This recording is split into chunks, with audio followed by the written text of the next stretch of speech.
Hello, freak bitches. It's almost just like if you embrace it, then there's something just like everything's dead and miserable for a period of time, and then it blooms, and then you get to experience like this rebirth, and then it, flourishes, and then it dies again. That there's another perspective on that actually being, I don't know, like if you work with it. It's sort of like a woman who's on birth control has no idea that there's any point to, a cycle of energy over the course of the month, right? And she sort of thinks that's annoying. But there's a way you can wrap your mind around it where you What do you work mean? Okay, so like if you're on birth control, you have no menstrual cycle, Right. right? So you're just like you're like a man. You're like a flat line the whole month. But there's actually something really empowering if you understand how to work with your energy shifts. Because naturally, like a woman's natural I know this is really what you want to be talking about, right? I don't. I mean, it's alien to me, so I do want to hear it. So, like, I figured this out. I'm 39. I was on birth control for 12 years, so I never knew what it meant to have like a menstrual cycle until very recently. Because then I had 2 kids, breastfeeding. So, a couple decades into my life, I'm just figuring this out. But you have like totally different kinds of energy over the course of the month. And you have to know how to work with that. So there's a kind of energy that, you want to go out and socialize, or you want to stay in and work, or you want to sleep more or less. And if you don't know how to ride that, then you could be sort of taken off guard by it. But if you know how to work with it, it's so much more powerful than just having this like artificial hijacking of your endocrine system. That's interesting. So there's like some sort of analogy to be drawn between the cycles of nature and the cycles of your body month to month. Poetic, yeah. Huh. I would have never considered that. I never even thought about it. But I have thought about birth control before, about how crazy it is that you give a woman a hormone that convinces her body that she's perpetually pregnant, and that a giant percentage of women are on it for convenience, yes, or even for other medical issues like skin issues, right? Exactly, yeah. I mean, I've always been a feminist, right? So even when I was younger and very much asleep, I identified as a feminist. And I was one of those people who thought that birth control was like a female entitlement. Like, how dare you not make this free and widely available? But as I began to research more about it and more about how it's in many ways like the ultimate, not to sound too inflammatory, but the ultimate tool for oppression of, the modern woman, now I find it incredible that that we're still taking it, because it seems like a good idea, right? Who wants to deal with your annoying menstrual cycle? Who wants to get pregnant? Who wants to have endometriosis or polycystic ovary? Who wants to have acne or like hair growing in weird places?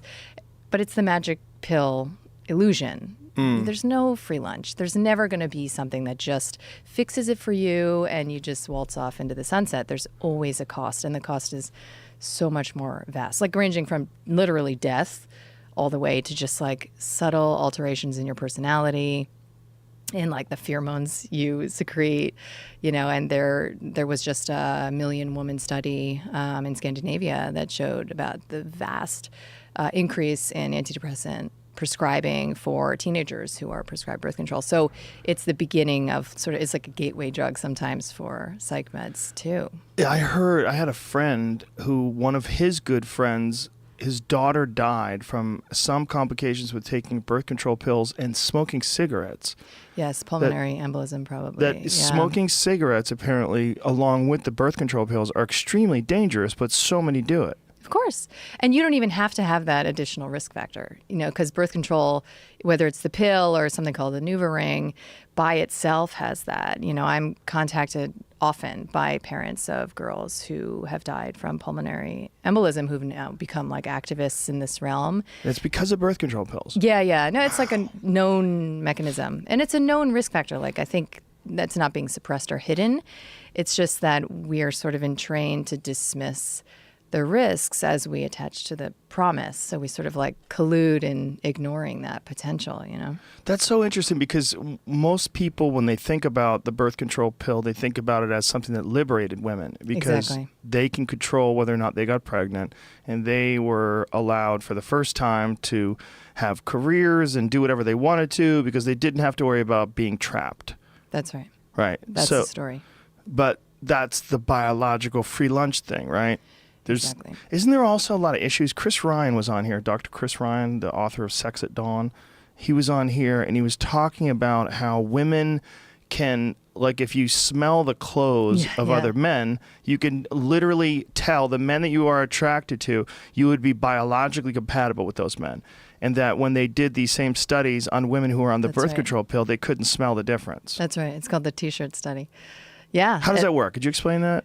Well, essentially, the premise of pharmaceutical medicine is that you can just pull like one little thread of the spider web and leave the rest of it intact. Like everything else is going to be fine. We're only working on this one area. So with birth control, for example, the idea is we're just, taking over the management of your sex hormones, but the rest of your body is going to be totally unaffected. And of course, as we learn more about how all of these systems are totally and inextricably interconnected, we have a better understanding of how, when you interfere with sex hormones, you also potentially have other effects, including raising things called binding globulins, including inflammatory response. You're depleting a number of nutrients.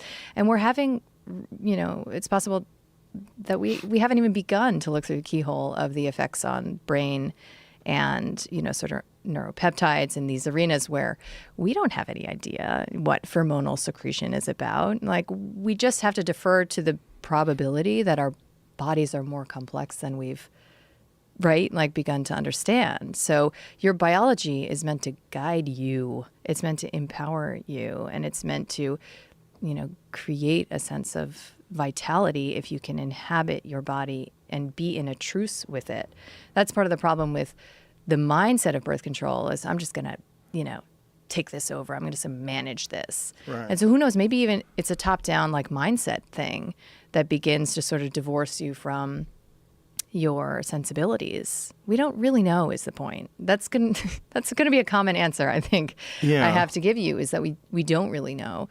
But it does make sense that the subtle nature of your biology that involves, sort of guiding your human interactions and particularly sex-related interactions is going to be derailed. I mean, low libido is one of, ironically, the most common disclosed side effects of birth control. So you're taking it so that you can have unprotected sex. We don't feel like having sex ultimately anyway. So it's not even really that well thought out, I think, by most of us. It's very bizarre, but what other alternatives are there? I mean, if you're a woman and you want to have control over whether or not you get pregnant, there's not a whole lot of options other than weird ones like IUDs, which seem real weird. Yeah, I mean, there's some of my patients use what's called a copper IUD.